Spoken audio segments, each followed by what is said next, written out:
how to use McDonald's rewards points. To redeem McDonald's rewards points, first of all, head over the McDonald's application and you may navigate to the rewards section from your interface, which is right here on the middle of the screen in the bottom of the given options, which is My Rewards. So just go ahead and tap on it. And then once you tap on it, you will be taken to the space. Here you will be given your points at the top right corner. You can look out for your points.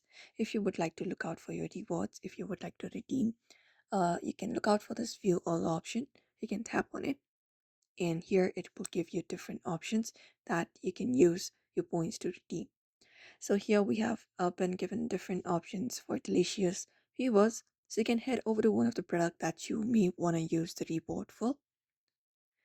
After that, once you've selected the specific reward you want to redeem from the available option, you can choose add to mobile order or add to code. So you can use any of the method. After that is done, you will be given an option. So you just need to go ahead and check out and the code will be redeemed. And that way you can use McDonald's rewards points on your device. So that is it. You may follow up this method in order to do so. So therefore, I hope this video was helpful. Give it a thumbs up and subscribe for more tips and tutorials.